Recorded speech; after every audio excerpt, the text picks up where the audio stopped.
And it's a time for folks to come and talk about issues that are not on the agenda. We have 3 names written on the sheet. I will start at the top. Wes, so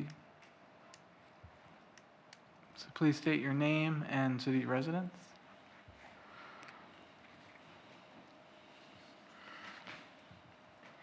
Hi, I'm Wes Jackson, and I reside in Keizer. I want to take just a moment to thank the committee for your follow-through with the City Council and the Mayor regarding our concerns on the 3800 block of Fifth Avenue North.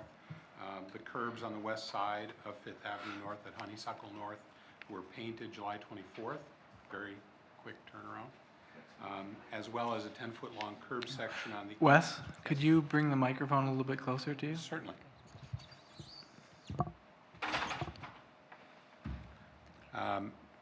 As well as a 10-foot long curb section on the east side of Fifth Avenue North.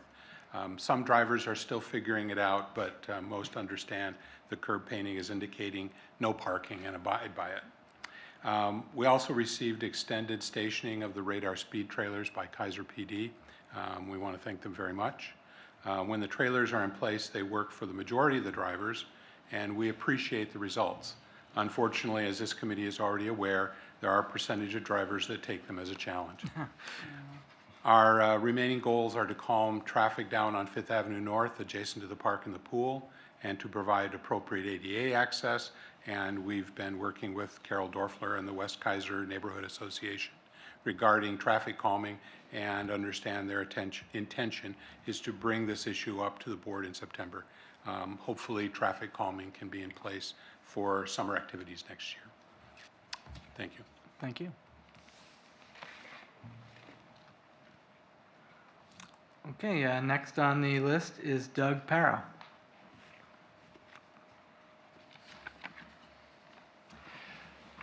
Thank you. My name is Doug Parrow, 6782 Amy Lane Northeast here in Keizer. You have in front of you a email exchange that I had a few years ago, actually I guess as it turns out several years ago, with former Chief Adams about the number of vehicles, number of drivers that are parking in the bike lane in front of Keizer Elementary School on McClure Street. Now I know that you know, traffic jams outside of elementary schools are a consistent and common problem. One of the, and you know, in my own case, I live in the Gubser neighborhood, and I stay away from Gubser Elementary School when school is letting out to avoid the traffic jam.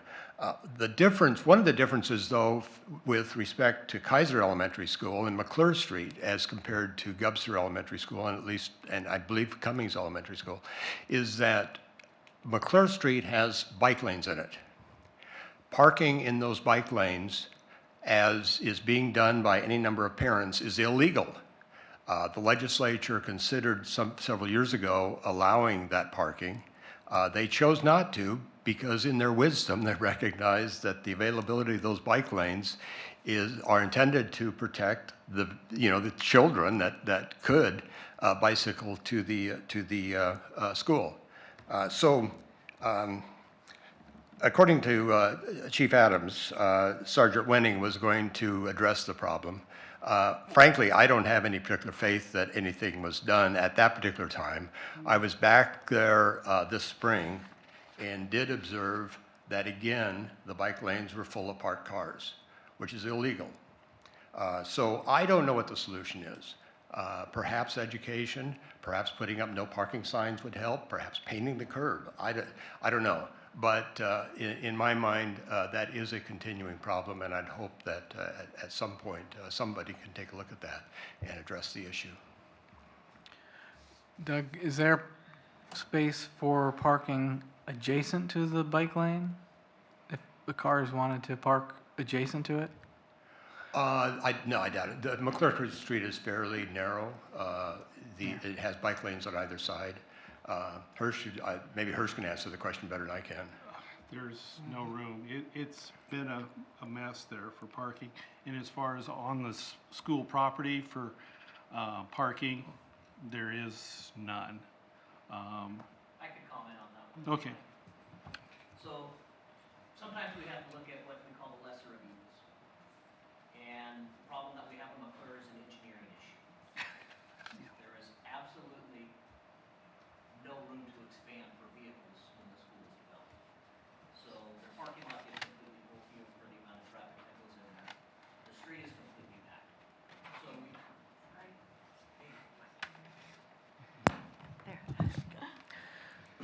So I mean, if we did go out and we did enforce the bike lanes, we would force every one of those cars to be stopped in their lanes of travel. And for picking up and dropping off, that is actually legal. So what we could do is completely congest McClure so there's no ingress or outgress if we go out and we enforce the bike lanes. So we could have a very small portion of that road where bicyclists could go and no cars could travel either way. So when we talk about those lesser of evils, we've looked over that whole area. Actually, we have several schools that are like that, unfortunately, where it's absolutely an engineering problem. And we could actually cause even more issues by going out and doing some of the enforcement that we could do. So that's kind of the position that we've fallen into. So I know Sergeant Wenning did look into it at one time. Actually, it's been a lot longer than that. When I ran the traffic safety unit several years ago also, we had the exact same issues. I mean, and all we're doing is increasing numbers still. Is there a solution? Wait, who's Pat go? Oh, well, I was going to ask whether, Officer, whether the police department could have even a conversation with the principal to get the information at least disseminated out to the parents to remind them that stopping in the lane is illegal and stopping in the bike lane is illegal, and suggest maybe if they live close, they should walk over to get their kids instead of, I mean, something. Stopping in the lane is not illegal for pickup. So normally what you can do is you can pull off on the side of the road for a drop off and pickup. That is not illegal, so long as the vehicle is occupied. All these vehicles are occupied. They're all stopped. So when you're stopped behind other vehicles, you're not parked. Yeah, So if they were to leave their vehicles, then we would have different issues. yeah. But they're not leaving their vehicles. They're all staying in, waiting for that pickup. So they go in for the drop-off, later on they go for the pickup. So it's not as, I wish it was as simple as going out and writing a handful of tickets to solve an issue, but we could actually cause a much bigger issue with it. So we're not having parking with the cars being left along there? Yes, when I went by there this spring, there were any number of parents out of their cars walking down the sidewalk towards the school. They were not sitting in the car. And I guess I would offer the observation, you can stop and pick up and discharge passengers, but even if there's a driver behind the wheel, that is not legal to simply park and sit there. Yeah, Harsh. I have 2 points to this. There's the normal pickup, drop-off times of the school, and then there's school evening and other activities at Keizer Elementary that causes the parking on the street too. It's not just the normal. Since way back when, we've had probably 4 or 5 different principals there. So I still kind of think that might be good, and especially with the current principal there, who's somewhat bicycle oriented, to just say, can you spread the word? Now, are you going to get 100% compliance from the parents? Probably not, but at least it's an attempt. I know that, and the name of the school just, it's over by Chemeketa.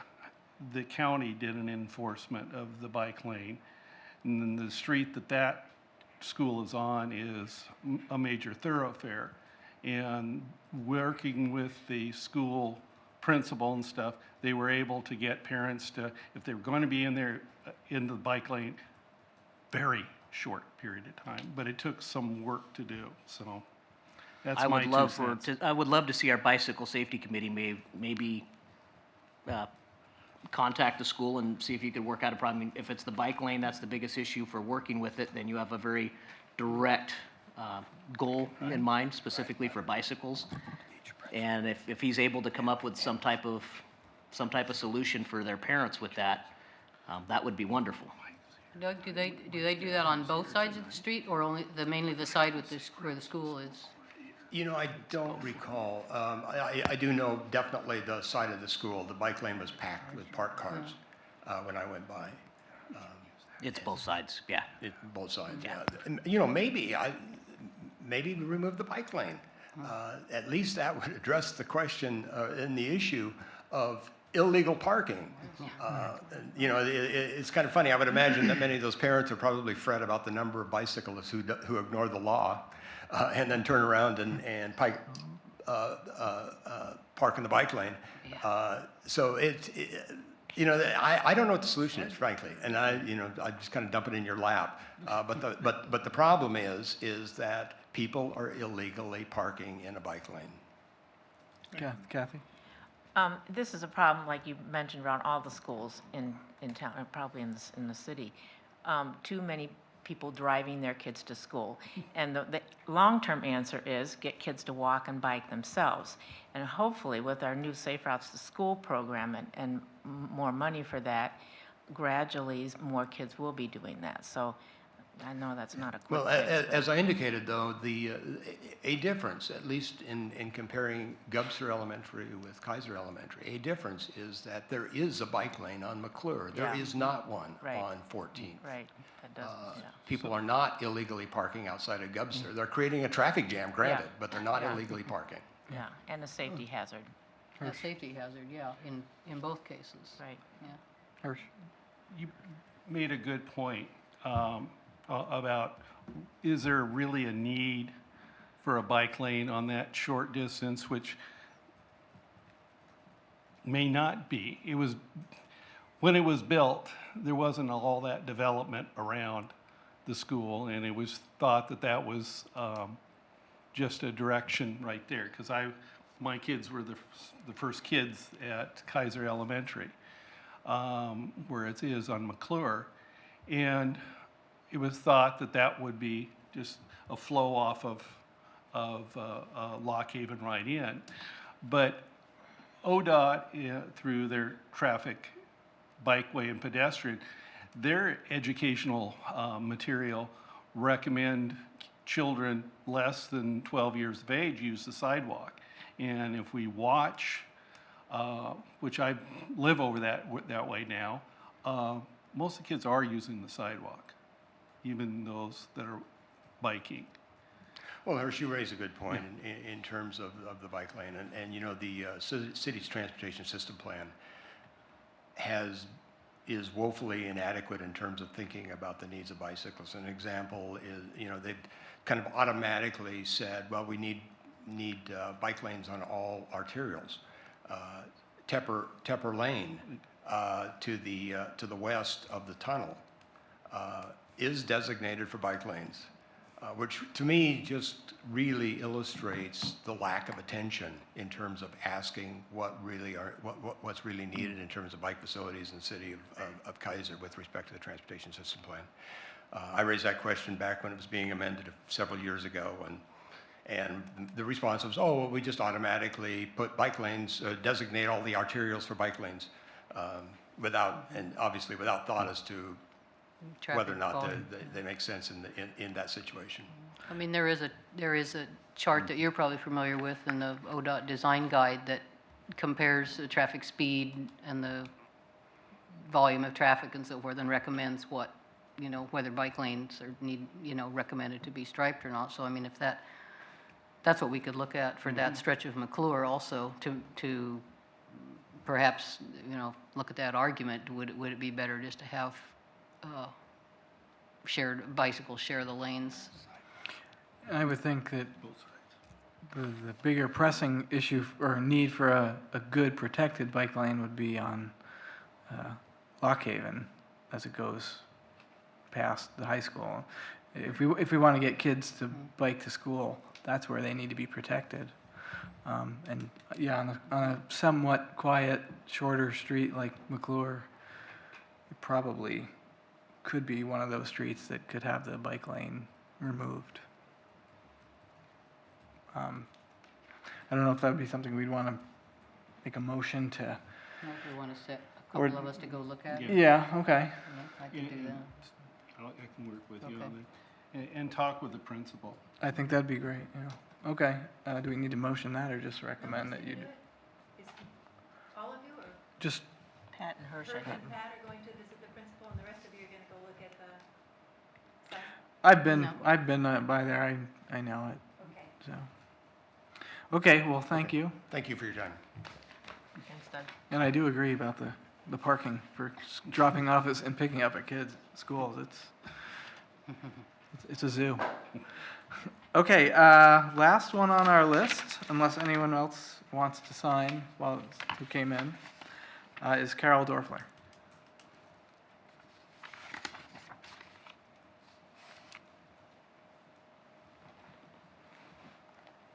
Good evening. Wes stole my thunder. Ditto, yeah. I came this evening to thank you all for helping us with the situation over by the pool. I never saw the city move so fast in my entire 50-some years here in Keizer, but those curbs were painted in a matter of maybe 10 days. I've gone by there several times. I did see one car that just totally ignored the yellow curb and was parked just right there. But for the most part, the cars are pushed back. And hopefully that will be one solution. I wanted to thank David and Pat for volunteering to help us with the Transportation plan. Transportation. that program. Yes, that's the one. I will bring it to the board meeting. Our first West Keizer Neighborhood Association board meeting is September 5th. I'm going to bring it to our board. I see no problem. I think they'll say go ahead. We'll start that process and look into another effective method of slowing the traffic down on 5th around that area. Wes and Dana, his wife, have volunteered to help us.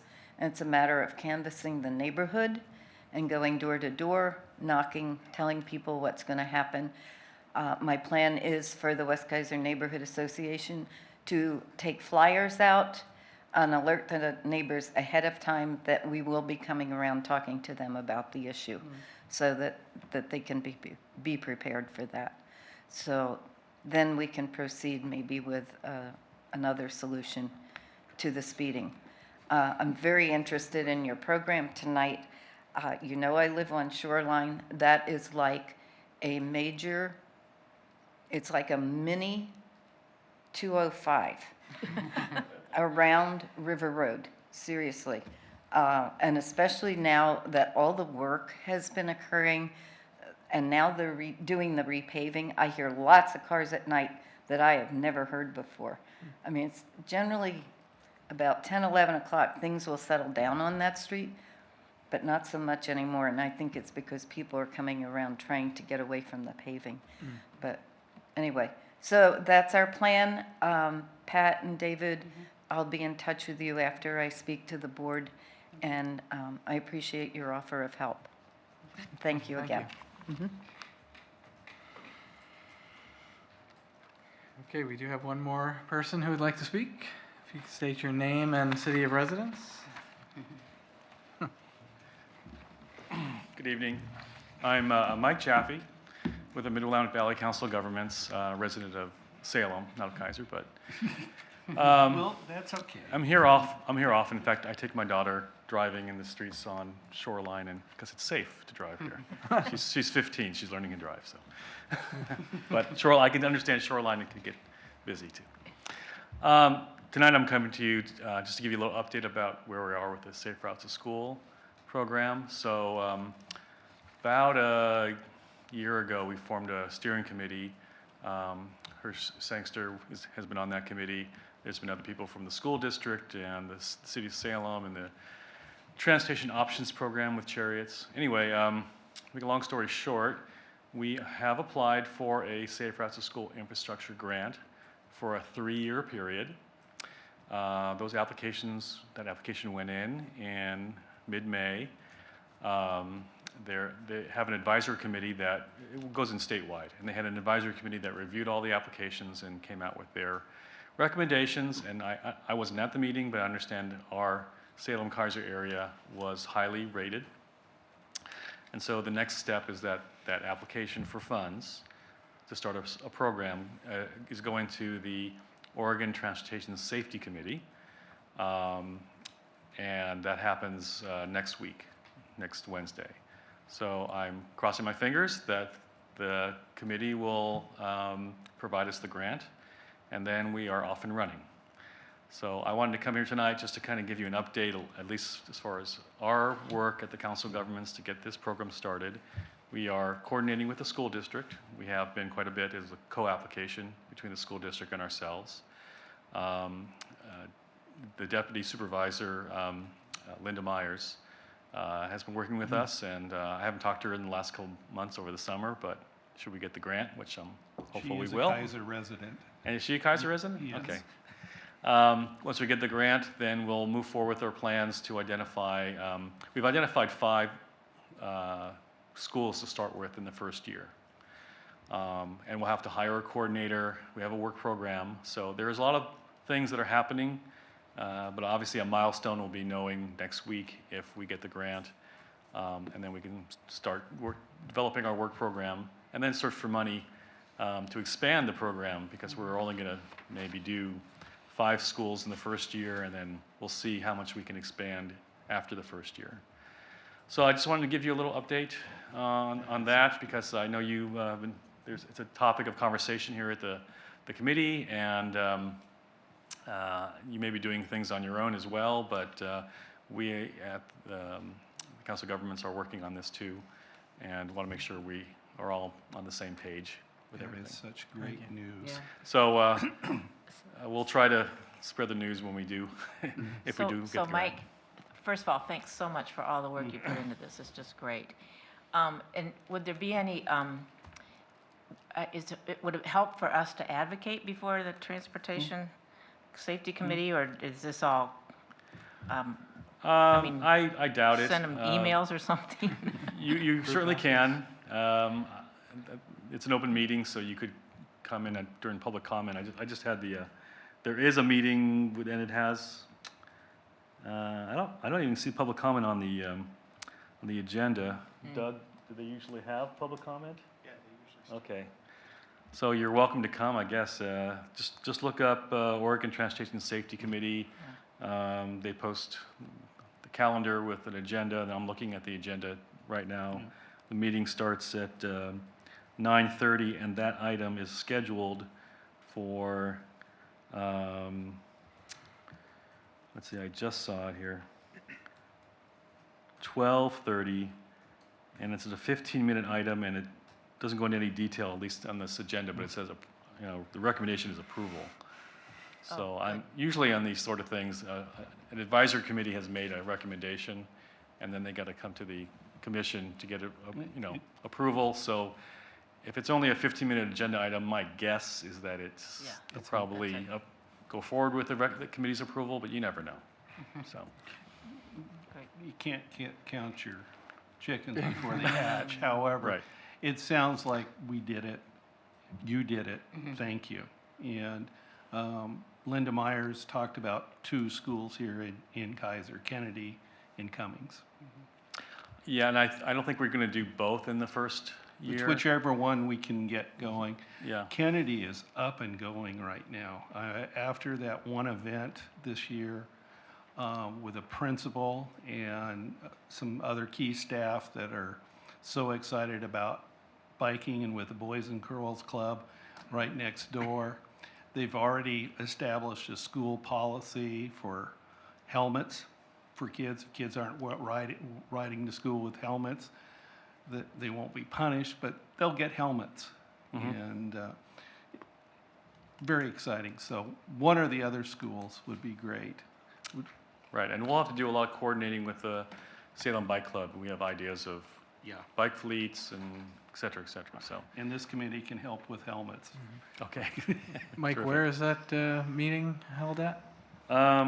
It is at and Doug, tell me if I'm wrong here. It's Department of Public Safety Standards and Training, which is 4190 Almsville Highway Southeast, which I've never been to. It's out by Corbin University. Oh, Mike. All right, thank you. All right. Thank you, Mike. Thanks. Yeah. All right, next on the agenda, we have a special guest speaker. If you'd like to come up and introduce yourself first. Hello, good evening. I'm Doug Bish. I work for ODOT. I'm the traffic services engineer. I manage the headquarters traffic unit. Most of my job duties are around safety, but I do most all things traffic.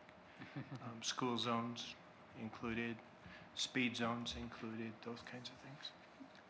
Okay. And so you have a presentation for us? I do.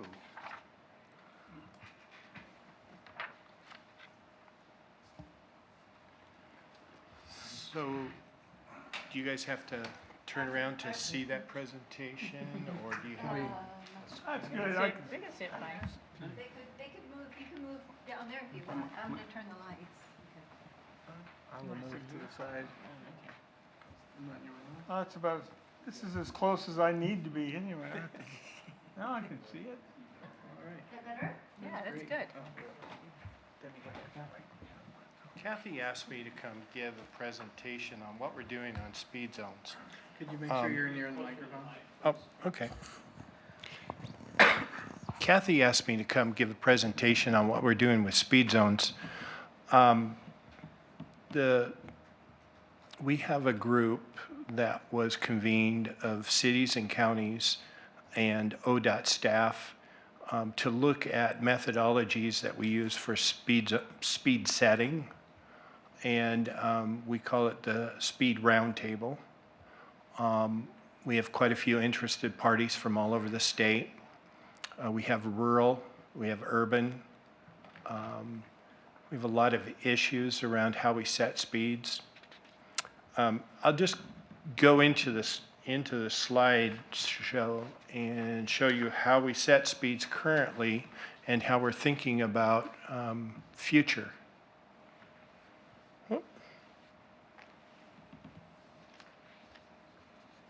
So currently in statute, we have a couple options for statutory speeds. You're familiar with the business 20 and the residential 25.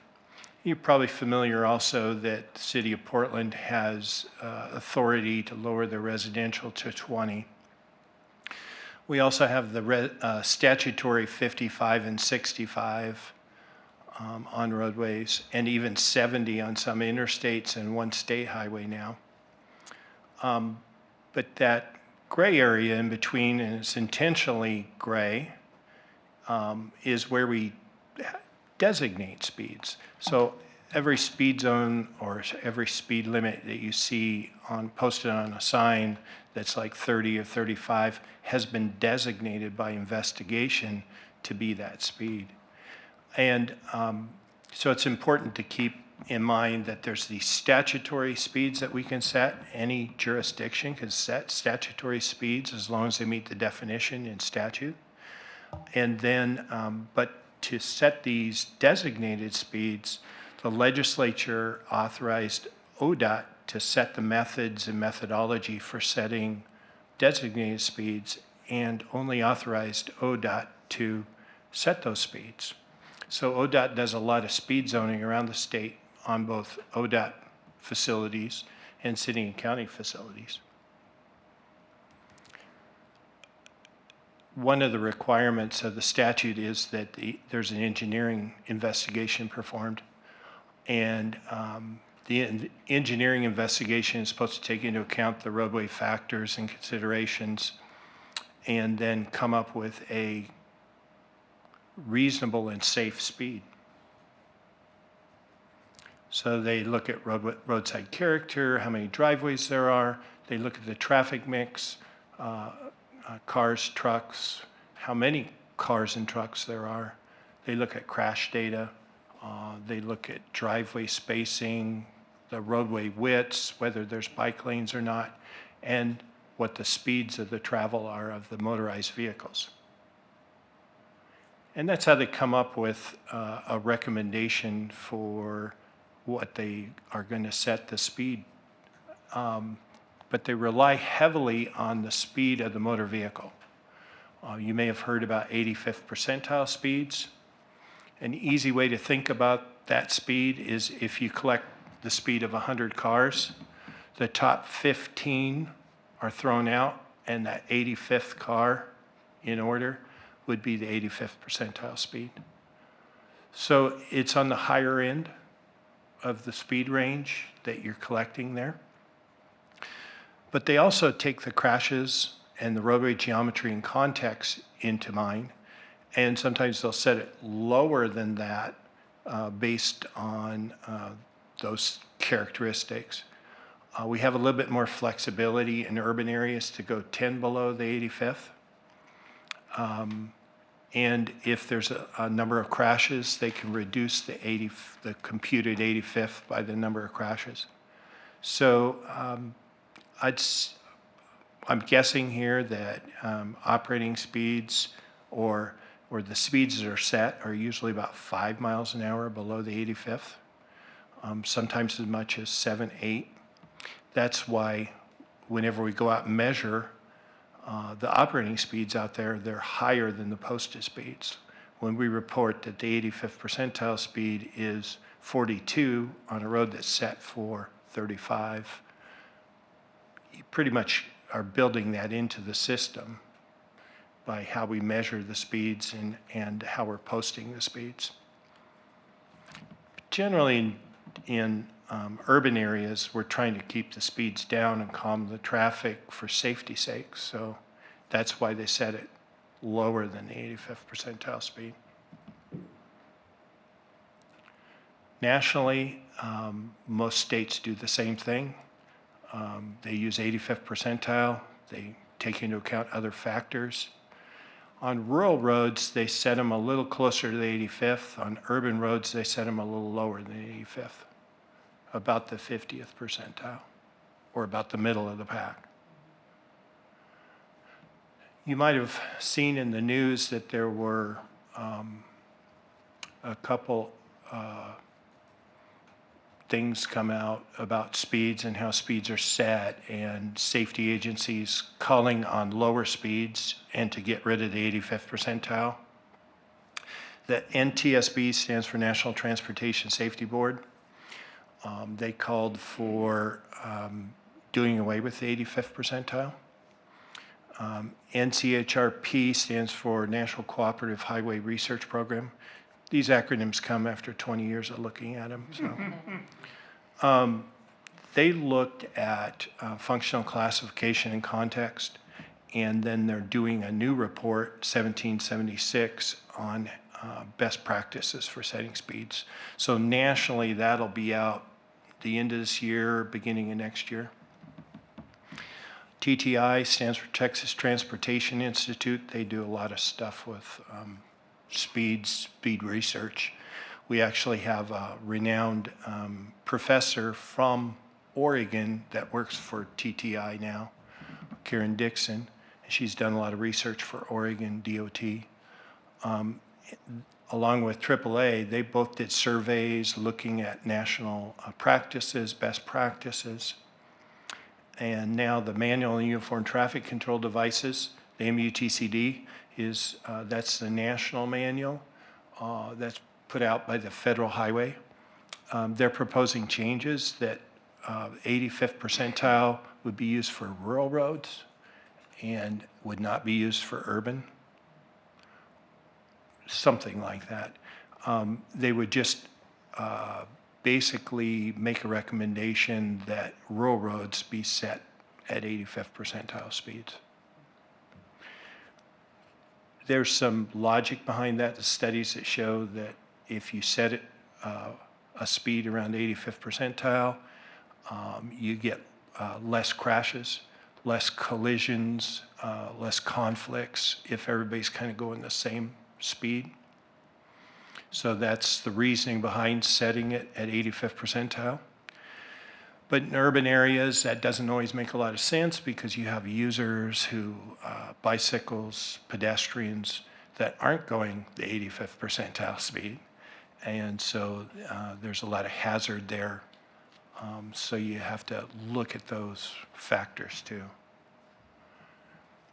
I mentioned the National Cooperative Highway Research Program looking at context.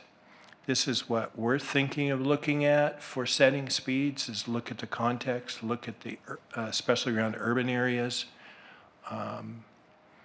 And we're following what Report 855 did.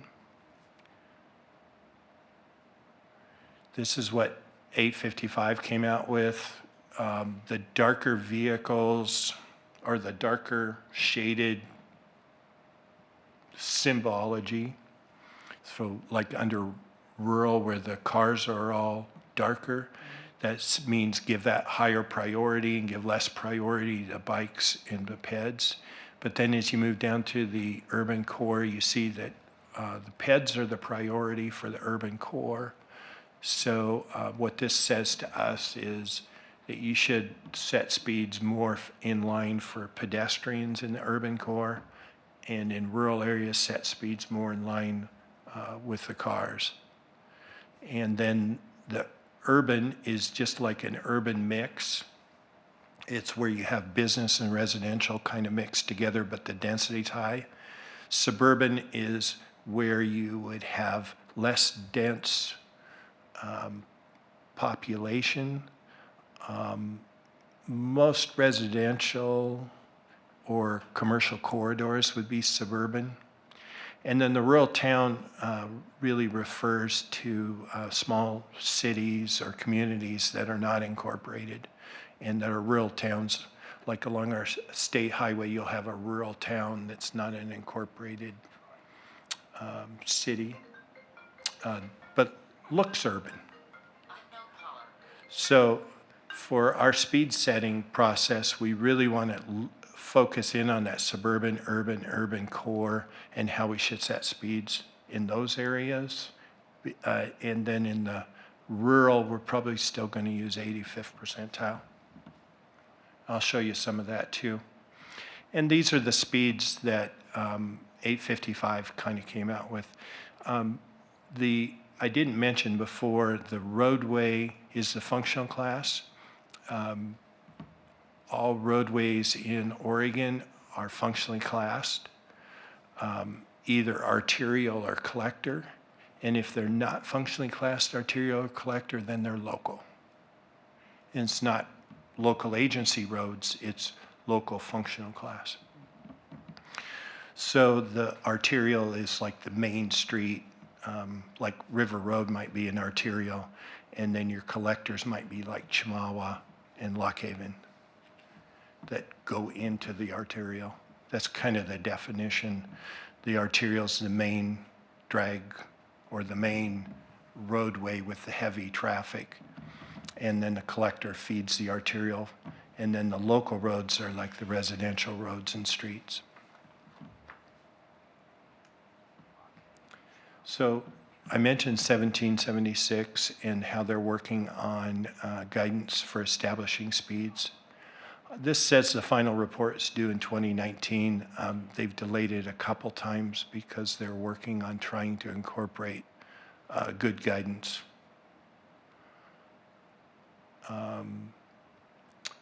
Also, this 1776 also I referred to the NTSB report, but I didn't refer to the NACDO report, National Association of City Transportation Officials, I think. They came out against the 85th percentile speed. And as I've discussed before, 85th percentile speed is probably not the best speed for an urban area, but we've been using it for years and years.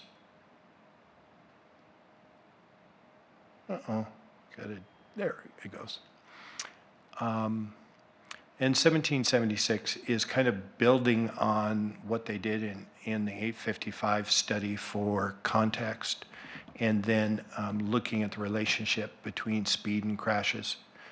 And they're looking at data from two cities, Austin, Texas, and Ann Arbor, Michigan.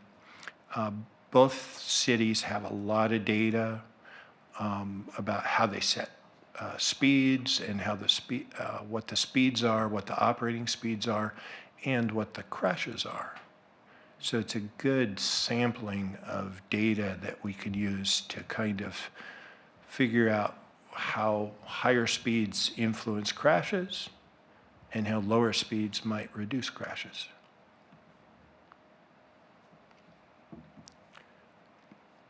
When we were looking at the roundtable, we talked about 855 in the context, and this is just a diagram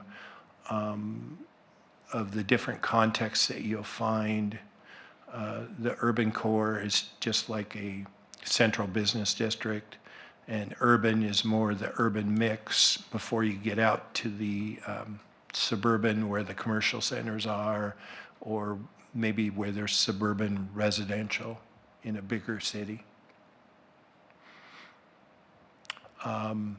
We also have a Portland pilot that we've been using with Portland to set speeds, and they're looking at the percentage of bikes, percentage of pedestrians. We're looking to expand that and use that method for other cities. Basically, we're looking for more flexibilities for urban areas in how we set speeds.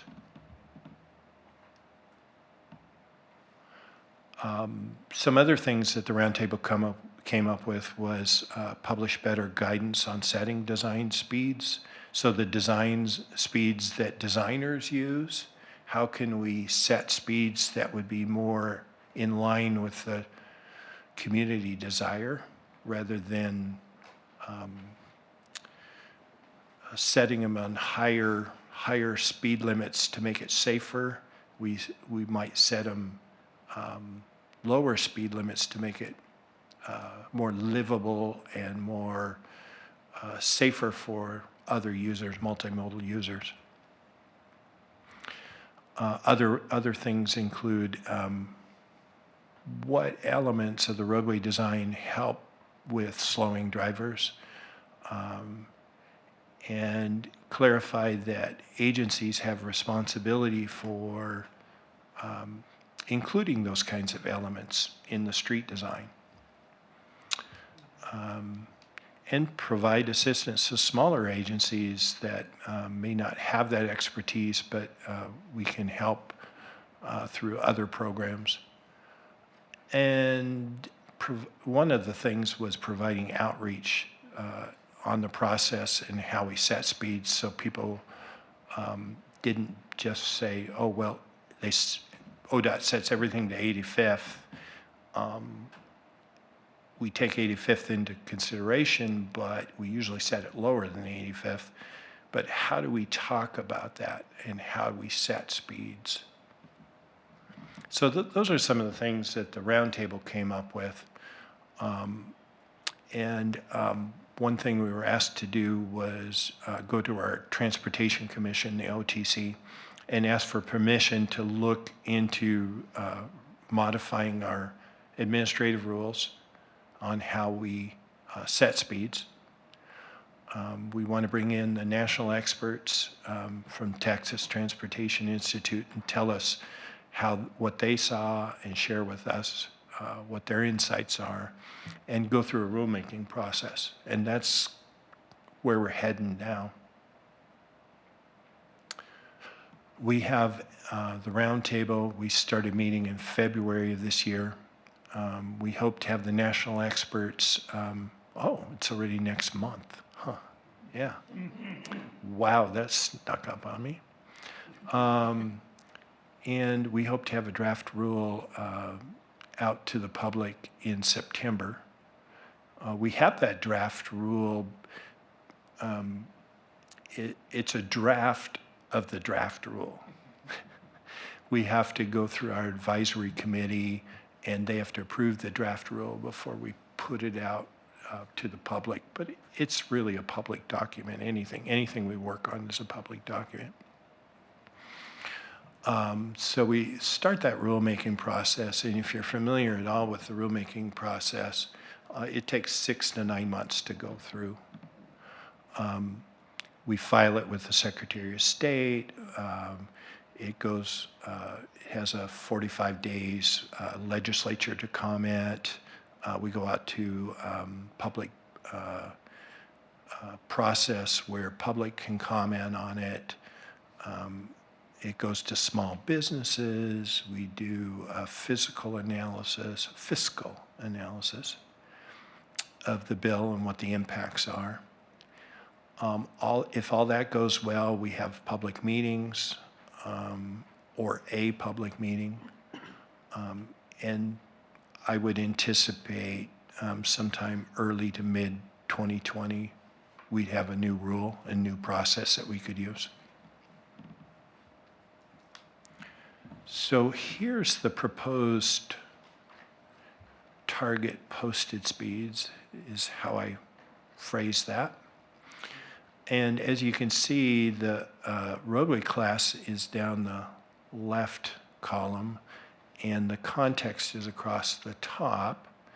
So if we start on an arterial urban core, we're targeting 20 to 25 miles an hour for an urban core.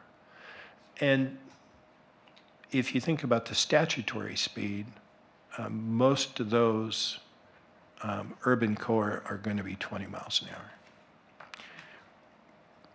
There are some reasons why we might designate a speed, but statutory speed is a lot easier to set, and it's under the jurisdiction of the road authority to set. So if, for instance, the city of Salem, I think their downtown, I think is posted 20.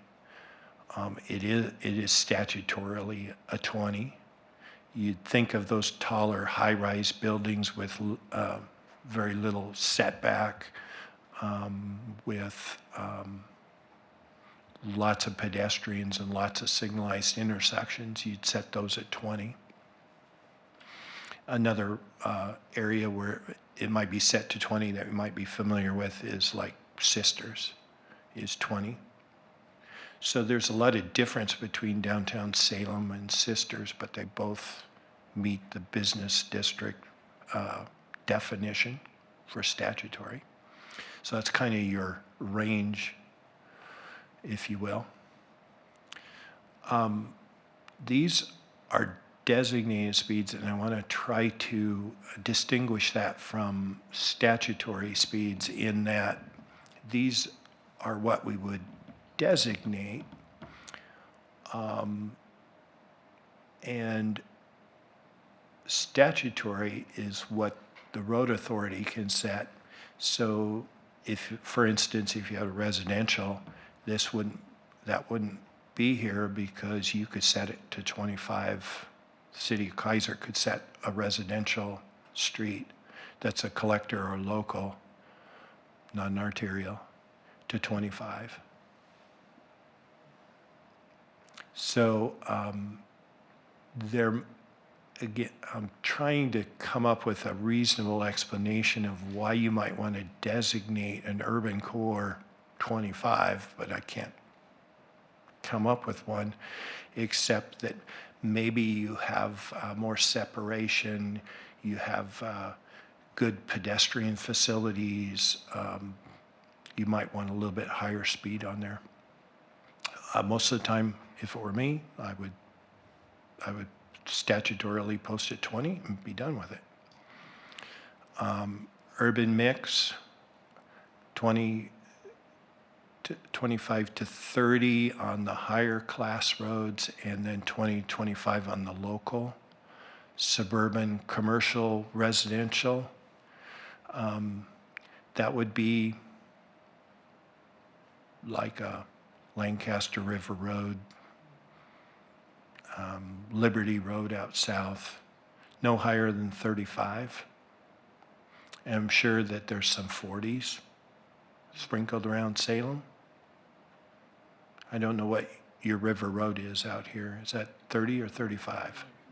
35 to Lock Haven. And then it switches to 40 up Okay. as you go north. North it goes up. It's 40 where? North of Lock Haven on River.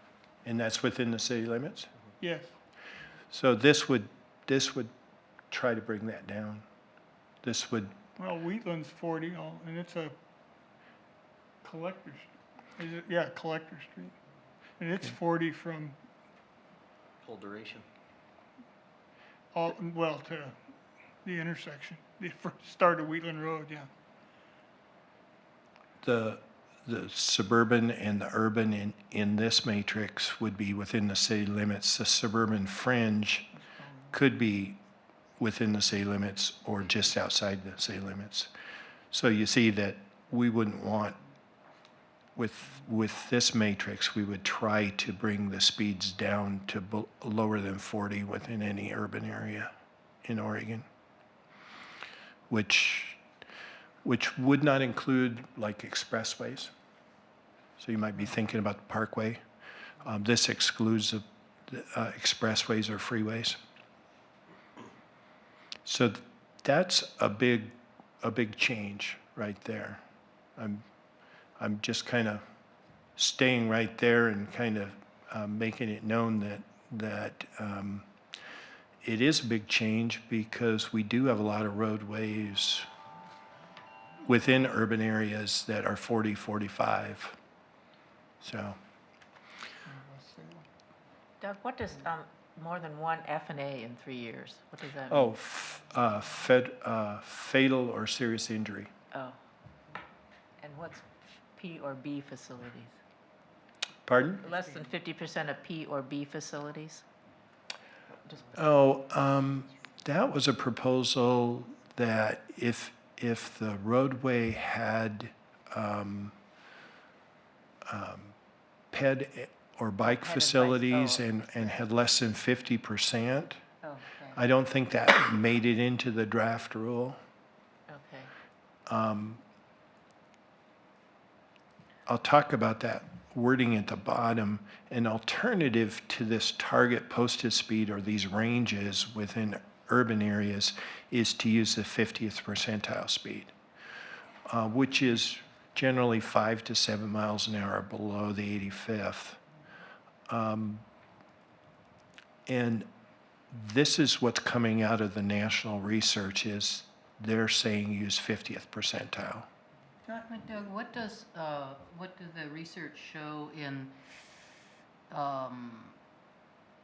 the driver behavior? If the road is posted at 40 and then you decide to post it at 35 based on the new guidance, what do they see that actually happens with the?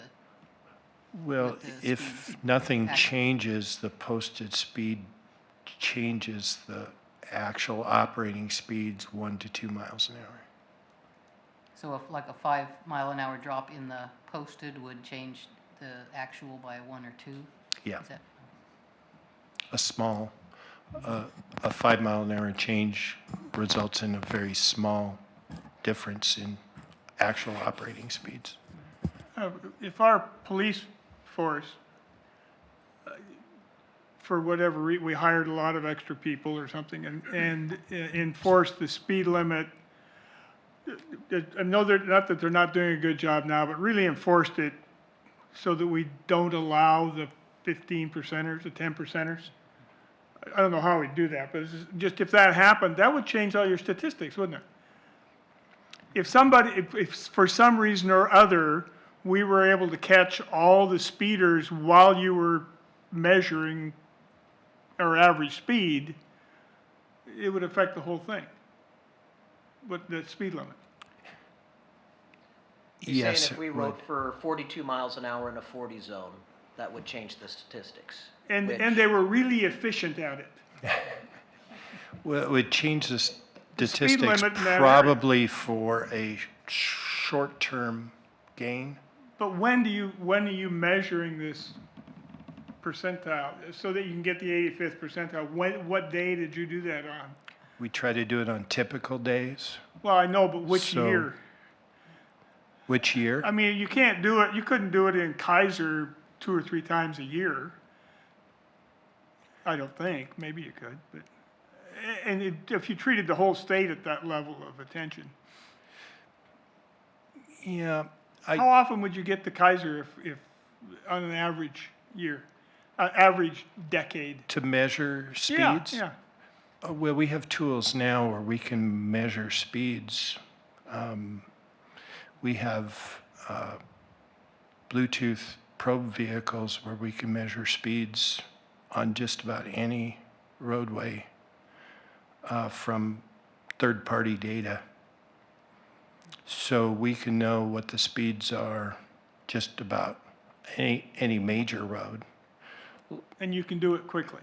and we can come up with it fairly quickly. Okay. We can tell you within some reasonable level of assurance that, you know, what the speeds are on Lock Haven or River Road from the third-party data that, like, Waze collects. You know, Waze has an app on your phone that if you use to kind of say where the slowdowns are, they also track you and tell how fast you're going so that they can find out. Okay, and just a technical question, is the 85th percentile, is that 2 standard deviations above or 3? I can't remember. It's 1.5. 1.5 standard, approximately. okay. Yeah. So can you comment also, like, the 85th, I was wondering whether that was derived because of a mathematical equation or because of kind of a flat spot in the bell curve that's where a large chunk of the people are driving as opposed to, Are you asking how they came up with 85th to begin with? well, not necessarily that. I'm just wondering, I mean, I'm thinking back to a case this committee had some issues brought to us about Verda Lane Street in Keizer, and so the person before Officer Leday brought us the information, and we were kind of shocked to find out that in the middle of the night, some people are driving 100 miles an hour out on Verda Lane. So the ones that are above the 85th can be shockingly above the 85th. That's true. That's But, true. so I wondered if the 85th was kind of where it sort of flattens out into sort of normal, because I think that was the same information that we had even though some people were driving at shockingly high speeds on Verda, the average or the sort of composite was maybe people were pretty close to the posted speed when they looked at what the 85th was? yeah, that sort of thing. Yeah, I think in the past, how engineers thought about the 85th, and there is some speculation about how that came about as the rule of thumb. How they've always thought about it was that 15% of the drivers are going to be unreasonable, Yeah. and most of the drivers are going to be somewhat reasonable. Also, you have this whole compliance issue. You can't always be everywhere enforcing the law, so you want to set speeds that are also reasonable. That are reasonable, and that I guess over the years you've seen that speed is generally a safe speed for the road, whichever type functional category it's in. Well, Yeah. maybe not so much on the urban ones. They're saying now that 85th might not be So reasonable, so in reasonable. Yeah, urban in areas. urban areas. That's how I'd put it. Okay. Yeah. I didn't mean, we stopped you in the middle, you should go on with your. Well, Okay. how much longer do you have for this? I have a couple more slides, Okay. I think. So for state highways and county roads, we're going to still use the 85th and use the 50th if we see that crash rates are higher. For rural communities, we're going to use the 50th so that it'll be more like an urban area. But we can even go lower than that. We're giving ourselves some flexibility to account for bikes and peds in rural communities too. Oh, I had two more.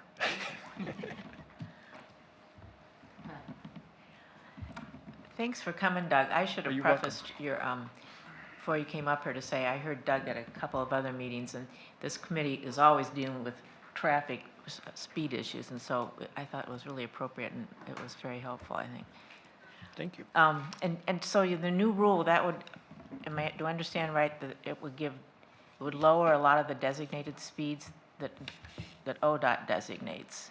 It would on- set the new process by which we designate speeds. It wouldn't just blanketly lower automatically. anything that we have there now. We'd have to go out there and redesignate them.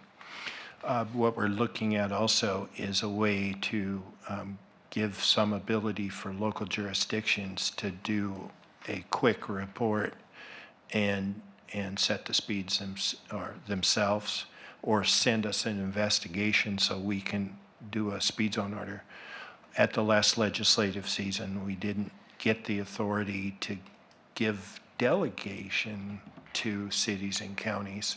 We wanted to be able to delegate the authority under this new process to cities and say, if you follow in our process, you're good to go. But the legislature didn't give us that authority.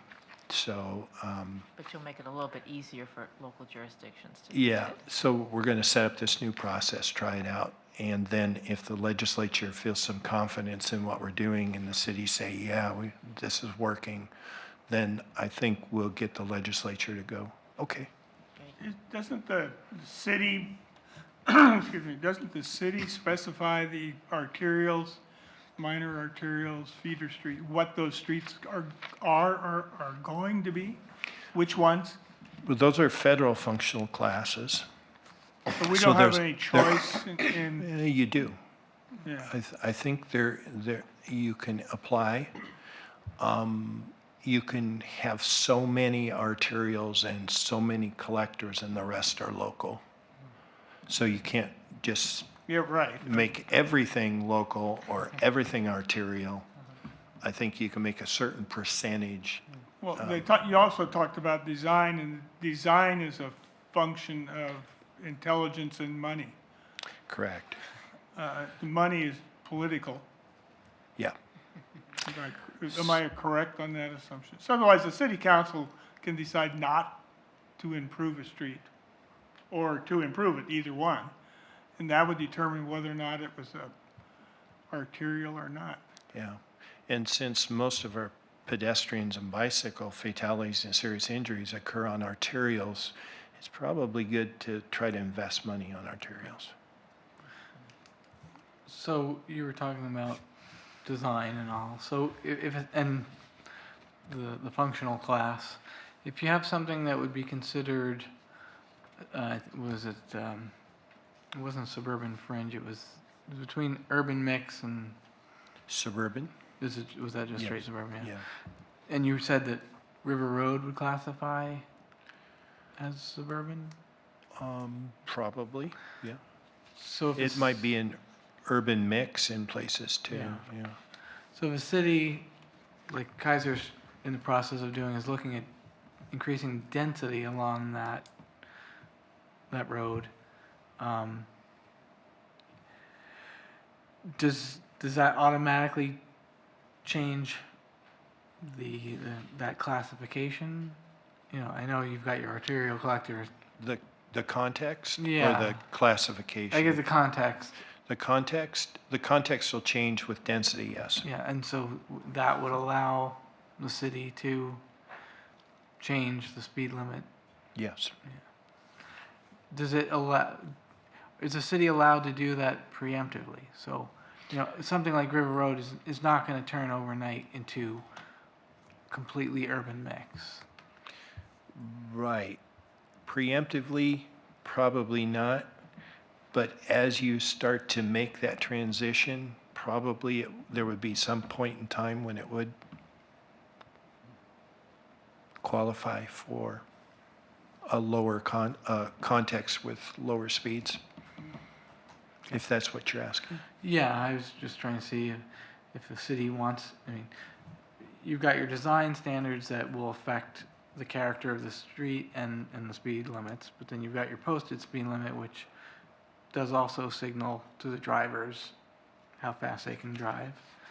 So since it takes less money to go swap out signs than it does to build buildings, I was trying to see if doing that preemptive, at least, one half of that equation would be allowed. It starts to get there, but it's a cooperative thing because you have to also start designing in those safety features and those features that would also tell traffic that, hey, this is a different facility.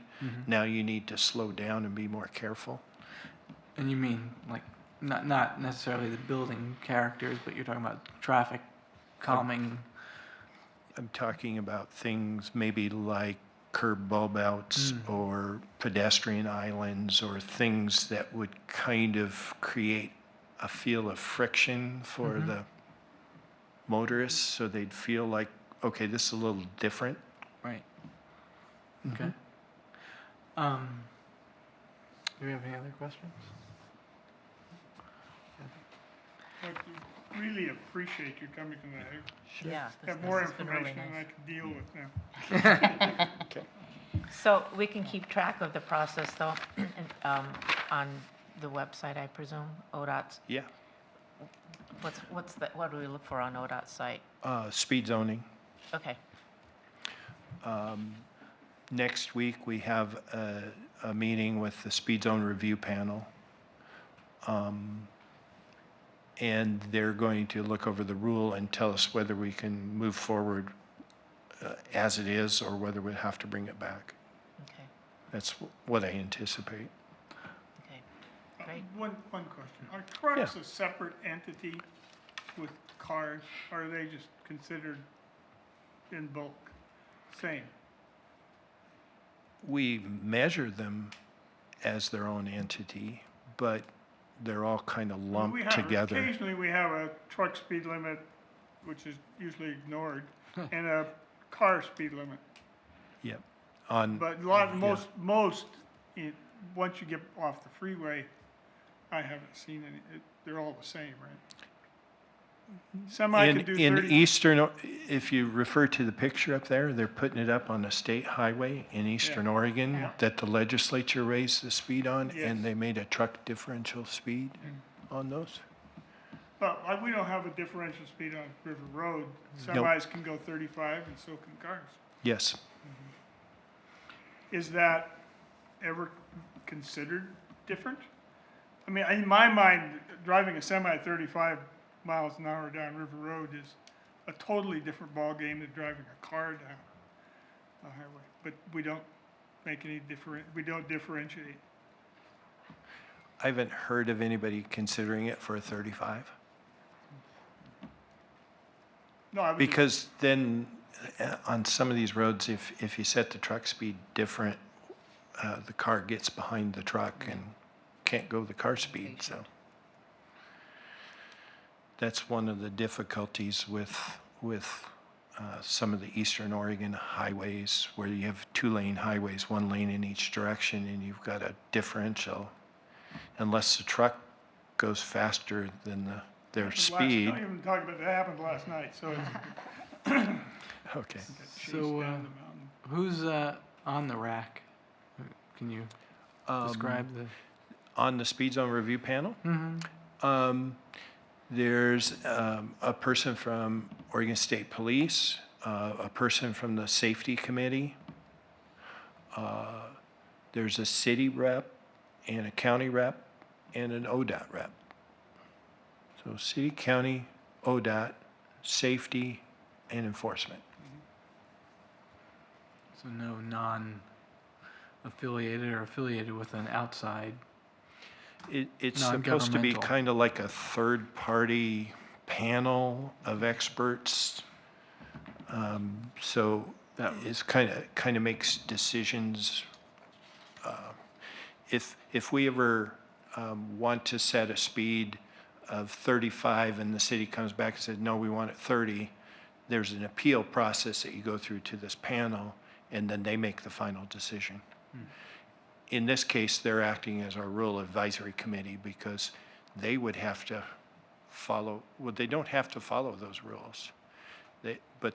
But they are our advisory committee for all things speed zoning. I have one more question. On those, the statutory speed limit edges you had, the 15 to 25 and then 55 to 70. So if something's set already at those, in those groups, does that mean the local jurisdiction already has the ability to change those numbers, or? No. No, okay. They only have the ability to use those statutory definitions like the 20 and 25. They could also use the 55. But for cities, most of them will use 20 and 25 as their statutory, and then all the rest of the speeds will be designated. In some cases, a residential district will look like a residence district, but it won't qualify for a residence district, in which case we'll come in and designate it. We'll use the designation process, and a lot of times we can still get to a 25. Okay. All right, thank you. Fascinating. Yeah. Sure.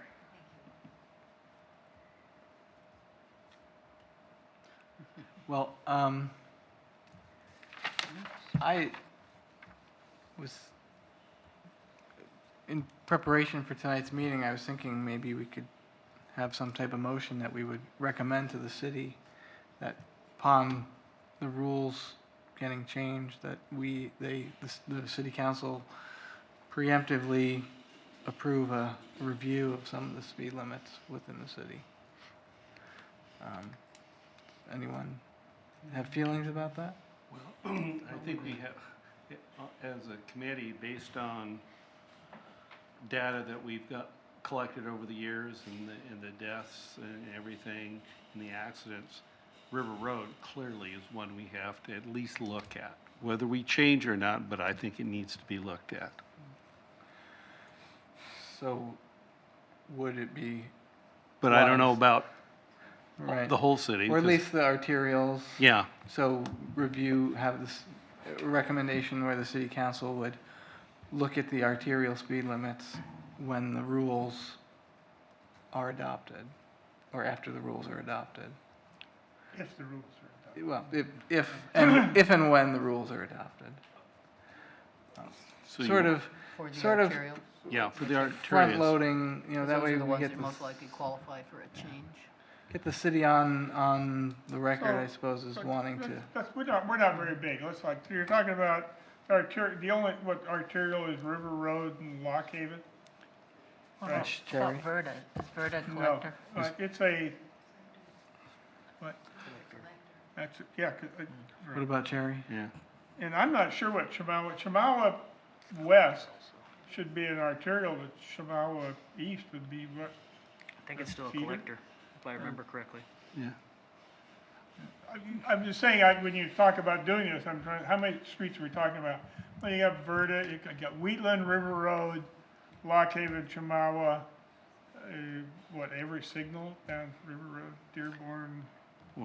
Well, my emphasis, because we have injury, accidents, everything on River Road, and I think that should be number one, and the other ones, Okay. How about Let if me- we come back next month and so it can specify particularly what the rules are? I mean, it's a little vague now just to say when the speed rules are changed, but Why don't we just see what happens first? What information we need?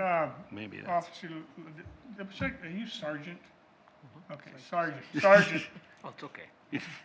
Do we have a lot of the information on, would it be a large task if we asked for the accidents on River Road?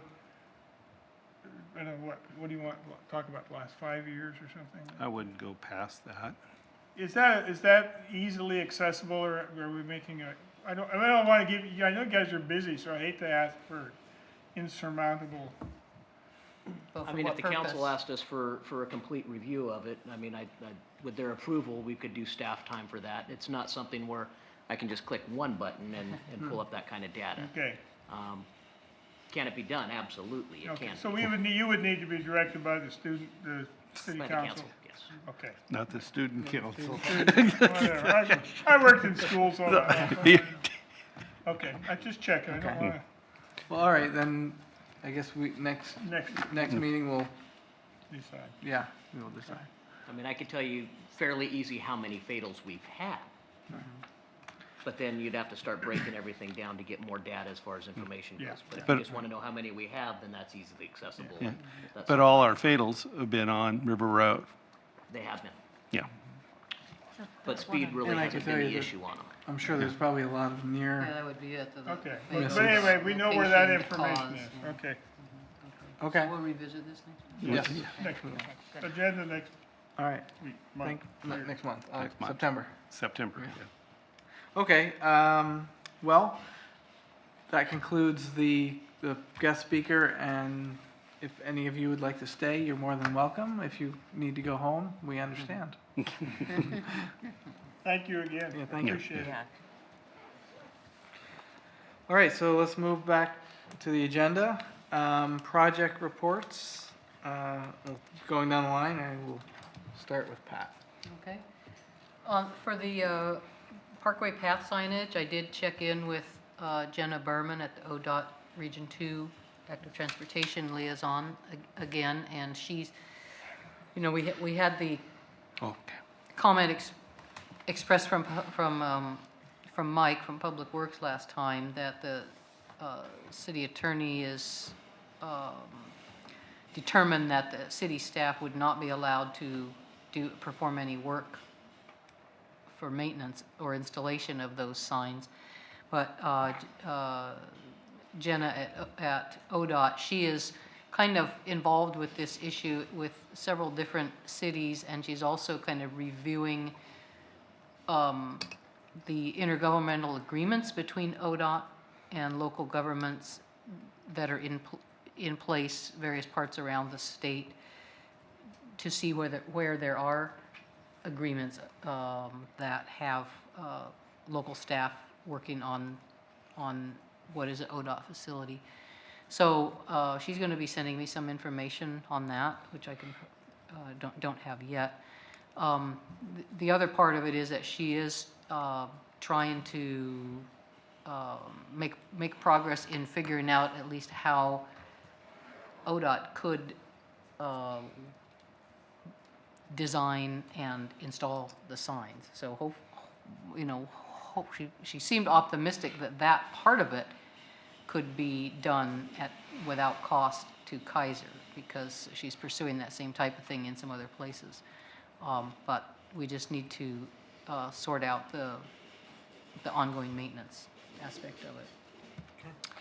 As far as the issue on the trash receptacles obstructing the sidewalks, I attended I went with David to the city council meeting that was the Monday following our last meeting of this committee, and we gave the update on the issue of Fifth Avenue, but I also gave an update to city council at that time about the sidewalk obstructions, kind of the same thing that I discussed with this committee at the time, that we could want the council to be on their radar, that as they look at any ordinances or education around like basketball hoops or cars parked in the sidewalk, that maybe we could consider the other trash receptacles and other obstructions at the same time, and make a more comprehensive ruling around that issue in general, to keep the sidewalks clear for everybody, especially those that can't really, like a wheelchair or somebody that can't really just go out in the street and walk around whatever's obstructing. So I made that outreach, trying to get our group on the radar with city council. All right, thank you. Wayne is not here tonight, so we'll move on. Kathy, you have the... I don't have any update on missing links, but I did talk to Chariot's Misha about the bike repair station, and she said that they've ordered some parts. The parts haven't come in, but she expects them any time now. And when she gets the parts, and then puts them on whatever they need to add, then we can pick up the bike repair station. And I think we talked about putting it at the Boys and Girls Club area, Kennedy School. Kennedy Boys and Girls Club. Yeah. We haven't gotten permission from those people just yet, because one's trying to get a hold of the principal. But after the event that we had in May, that was overwhelmingly successful, and I want to formally thank Officer Wampler. He went out of his way at that event to make it safe, fun, and everything. We thought it was going, both Misha and I were there, and we thought it was going to be maybe just a few kids, because it was right in the middle of Iris Festival. The fun area had just opened, and we kind of told the principal and the teacher, Megan Lamb, you may not get, because, oh no, everybody came to this event, and we rode and scooted all around the neighborhood, and Officer Wampler just winged it and helped with traffic. He did everything. So I just want to say that was the biggest community event this year in Keizer.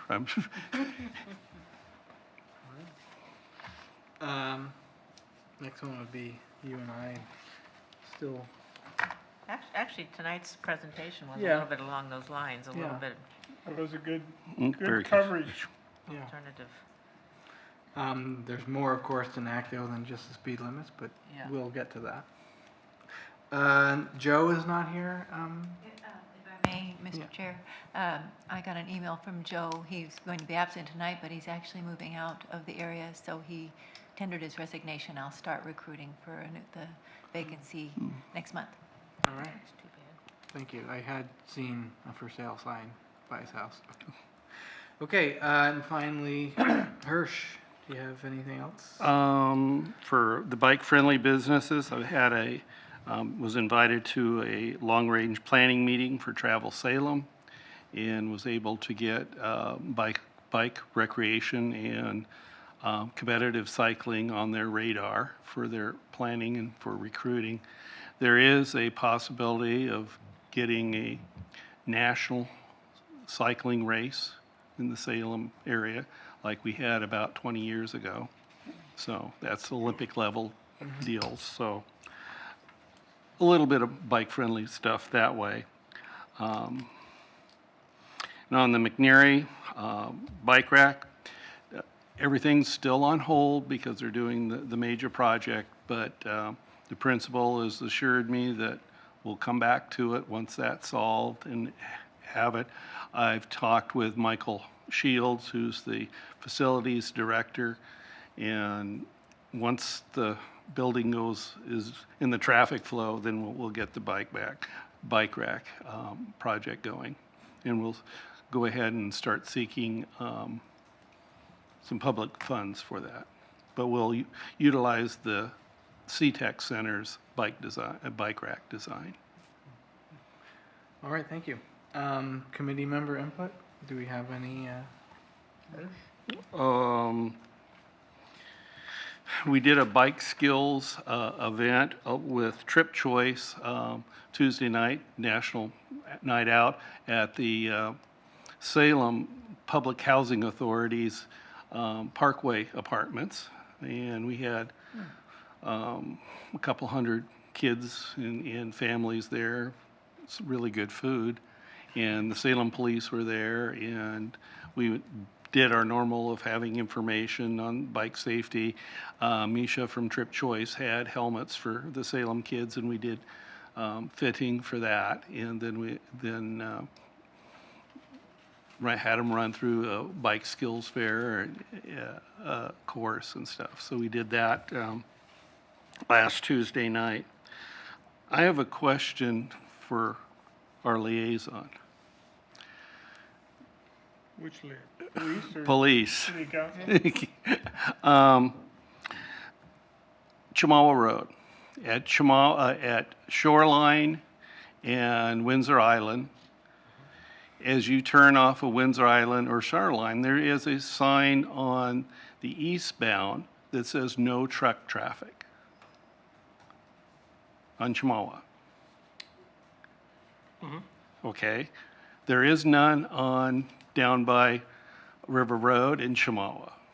So what I have seen, since I'm living on that side, trucks turning off at Chamawa, off of River Road, They're on to all- Chamawa. There In- are exemptions right now that have gone out because there's construction that are going along some of the roads that Public Works is. It's not heavy trucks, it's delivery trucks, things like, we're talking And- semis.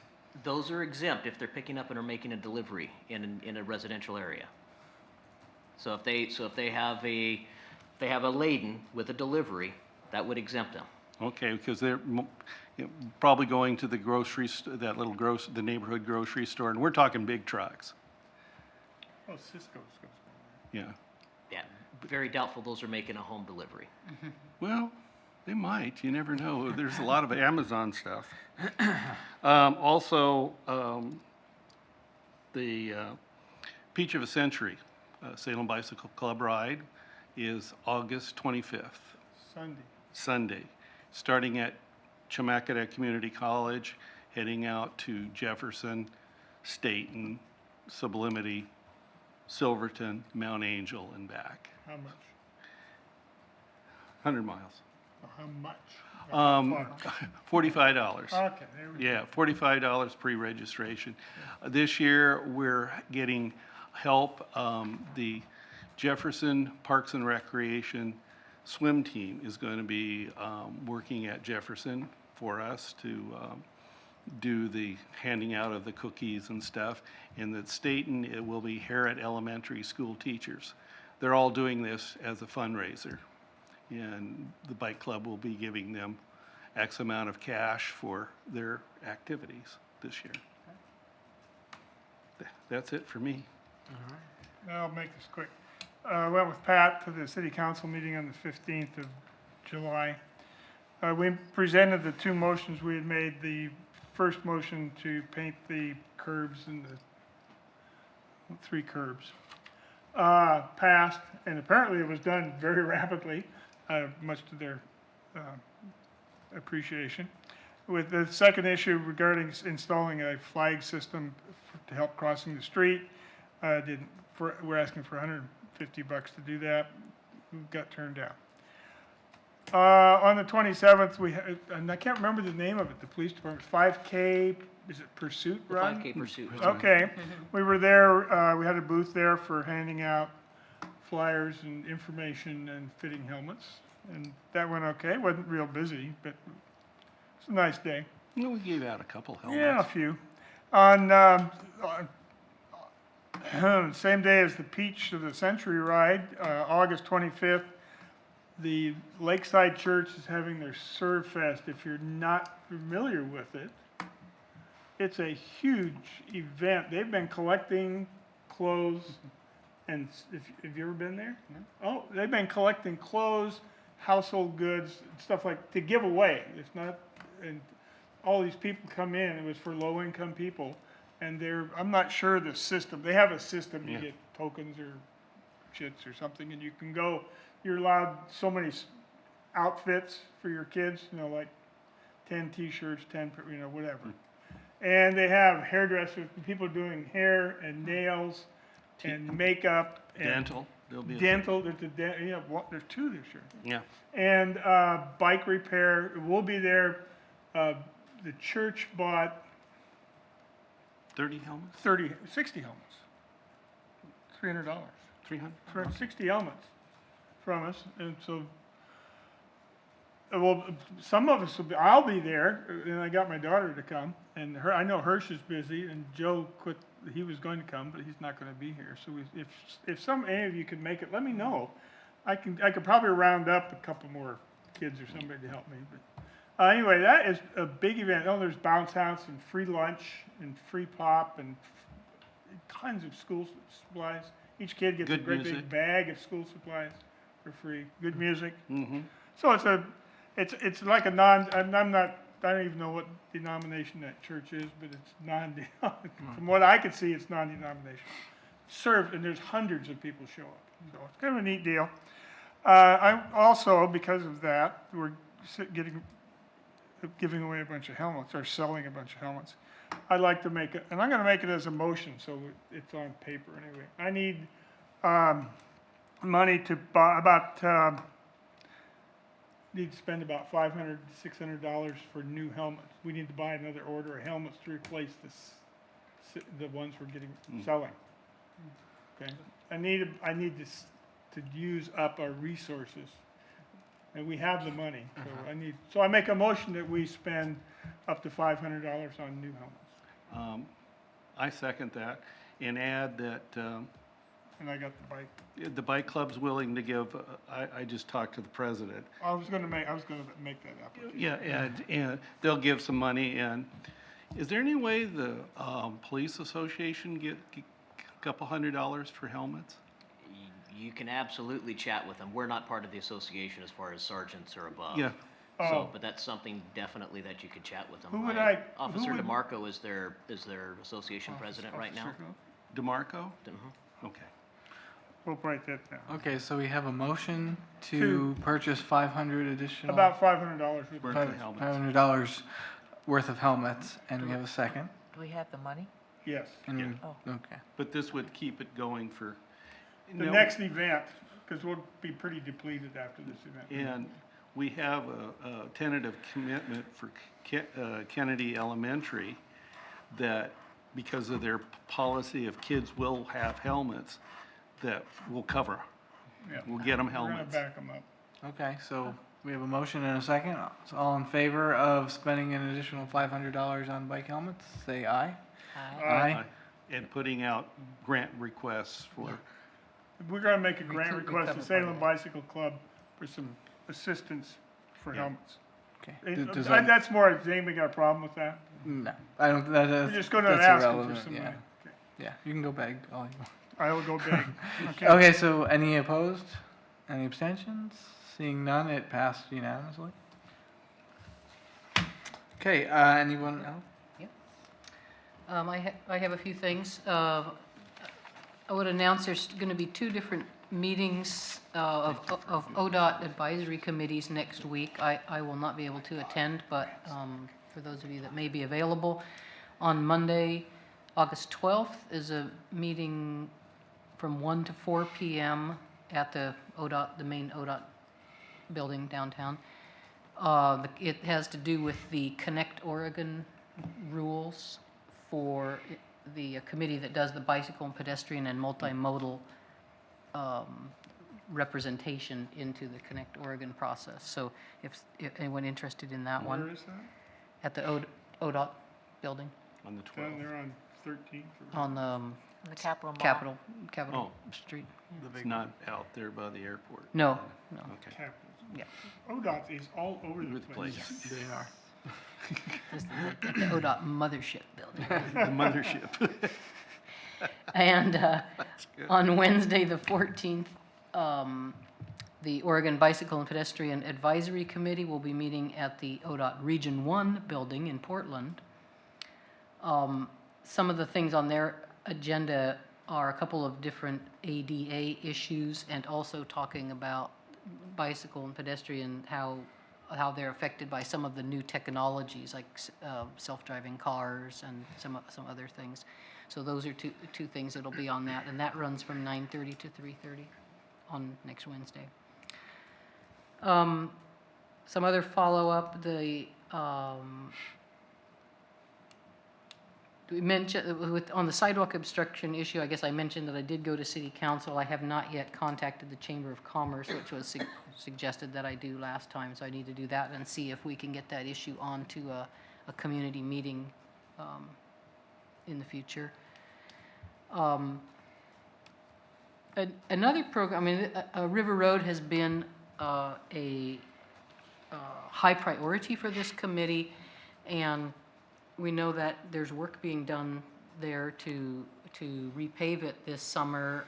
The curb ramps have been redone at some of the corners up and down the full length of that project, but the style of those curb corners, it looks like it does not really take into account where the future pedestrian crossings might be improved. In other words, they put in the type of curb ramps that are meant to serve both the north-south traveler and the person that might be crossing River Road, whereas that might not be really the best place to cross.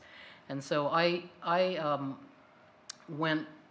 started at Lock Haven down to the southern end at Plymouth, and looked at locations roughly about halfway in between the existing signals. So we have signals along River Road, but as we know, the distance between them is farther than most people are going to walk to go up to the signal and back around. So people have places they are trying to cross to and from that are between the signals. So I stopped at each place, 10 different places, and made notes of where I thought it could be best to place a pedestrian island crossing.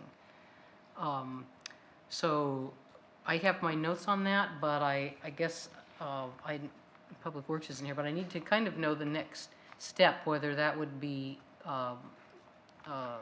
speaking with a traffic engineer or just with Public Works staff to show them these locations, these ideas. I did speak also with when I had my conversation with Jenna Berman at ODOT, but as far as she could tell, the ODOT did not have any jurisdiction over River Road anymore. So I guess I need to find out if that's correct. It doesn't have any jurisdiction. Yeah, so if it's just a city issue, then, I don't know, maybe I'll just kind of throw the idea out to this committee, or what next steps we want to take. Do we want to go further and try to maybe, I could bring some maps and drawings or something and see whether we want to make any kind of agreed recommendation from this committee about pursuing crossings in those locations, or working through the Public Works and traffic engineers to see if they also would agree that if we could get a grant for it, that those would be the locations we would want to aim for first. Assisted crossing. Yeah, in most places I saw, as you're all aware, the streets are usually offset. So I was looking at where were driveways, where were the streets offset, where could a small pedestrian island be placed and still leave room for at least one car to use the center, the median turn lane, so that somebody could still turn into that street, turn out of that street in both directions. And so I kind of think I've found places where you could place a crosswalk either north or south of these streets that don't line up. It might be the south side of one tying to the north side of another, for instance. But I don't know whether. I know we have to get Public Works in on it, and with the construction. Did you go on the north portion of River Road? Because one area that I just see people walking across, around Samoka House. That's one of the ones I looked at. Oh, yes. okay, good, okay, good. And I was trying to look for where the bus stops were too, because anywhere there was a bus stop, that would be a high priority to have a crossing. So, Well, I can help you with the mapping if you want, put it in an actual GIS. okay, that would be good. Would that be something that had to be folded into the transportation, the TSP? Yeah. Or even the Keizer revitalization, the River Road plan that they're doing right now? Yeah, I don't know if that's So- something that they're working on already with that. It seems like it was, the Is last that- time we mentioned or it, is this- people just said, oh, that's so far in the future. Yeah, But our committee said, but we think it's a high priority. yeah, right. I don't think it's in the revitalization. The only thing we talked about was the pathway. Having that shared path. Yeah. Yeah. So, but is that something that would have to be in the TSP? I mean, is that a big enough issue, or is it just a Public Works? I don't, from Decision. reading it, I don't even remember anything about signals in that long-range plan. Oh, yeah, you're right. So maybe that's just a big. So crosswalks would be So I guess with it's my- less apt to be in there, yeah. Yeah. But Thanks, it Bill. doesn't mean You they're had a not, comment? it just is not. Yeah. Do you have a comment, Councilor? Yes, thank you, Chair de Blasi. Crosswalks is something we can talk about. I think that'll be a problem to visit about. Pedestrian islands, however, that creates a whole nother problem because our emergency vehicles use that center lane sometimes to get through traffic. And if there's a pedestrian island in there, then that's not available. And I think you're gonna find a lot of people that are gonna say, oh, you just flat can't put those in there because of the emergency vehicles' use of that center lane. So that may be a challenge. Although they're not that close together, we're talking, these things are like still a couple of blocks away from each signal. Well, the other one is what you found really are 10 places pedestrians need assistance crossing. I think so. Okay, so pedestrian island's one solution. I mean, you could have put a.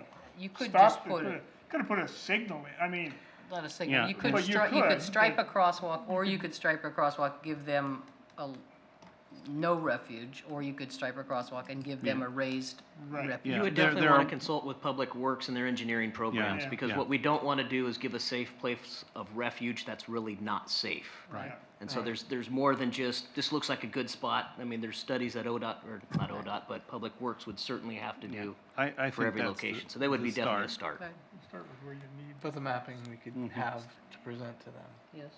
so. And it goes back to the data on River Road where the pedestrian deaths have been. And again,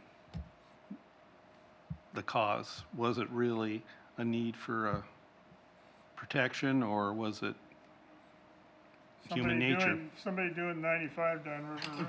Or, yeah, whatever it is. Yeah. Okay. Okay, So do you want that on the agenda for next month? we can have the map ready for next month, yeah. Okay. If you, we'll talk. Yeah. Do you have anything, Kathy? Just noticed that Cherry's is going to start Saturday service in September. September 7th, there's a big event at the Transit Center downtown, and from 9 until 4 in the afternoon with speakers and food and Caesar the No Drama Llama and all kinds of, Oh, a bus that you can tour and. Free bus so, rides? Free bus rides on Saturdays all through September, right. So I'm planning on taking the bus down there. I was gonna have a question. Does Chariots provide reduced bus fare to students who take the city bus to school? Right now, there's a reduced fare for our students Anytime, everywhere, anywhere? yeah. But okay. 50 cents a ride. And I think, and then there's a $10 Pass. pass for, I think it's 30 rides. And it isn't just month, I mean, you can get it in the middle of the month, it just has, it could last for Right, 30 yeah, days, so. in Will the they be last running I- in Keizer? Oh, yeah, yep. So do you know what times they'll be running on Saturdays now? So they're starting Not yet, it's not as robust a schedule as during the week. But they'll have that printed, they'll have the schedule online, if they don't already. And as time goes, okay. it'll Because that'll affect ramp our up more. notifications when we people have ride the issues, bus. which Saturdays and Sundays, we don't have to worry about notifications, but that Oh, will change it now. well, you will know. Looks like the counselor has something. Schedule, that's good for you. Thank you, Chair de Blasi. I attended Latino Business Alliance meeting this morning and attended a presentation by Chariots. Most of it was in English, so I got most of it, but some of it I didn't catch. But they did hand out this, which was a schedule about when buses would run and how often they would run on the different routes. So that is Great, and I'm sure that's on the website too for. Yes, yep. All right. I think, I don't have anything, so we'll go to Sergeant Lede. Some little good news. We received our approvals for some of our ODOT grants for our overtime. We got $5,000 from ODOT for a DUI grant. We got $4,000 for our seatbelt grant. And additionally, for the first time, we actually got $7,000 for our distracted driving enforcement grant. Yeah, Good, that is good news, yeah, I see it all the time. yeah. And then to address some of the fatal issues, No, all of our fatals haven't been on River Road. I am our reconstructionist for the city, so every fatal that we have that occurs in the city, I get called out to. One of them was on Russet, which is a 25-mile-an-hour zone. Another one was on Shamawa Road North, actually closer to the high school, which is a 30-mile-an-hour zone.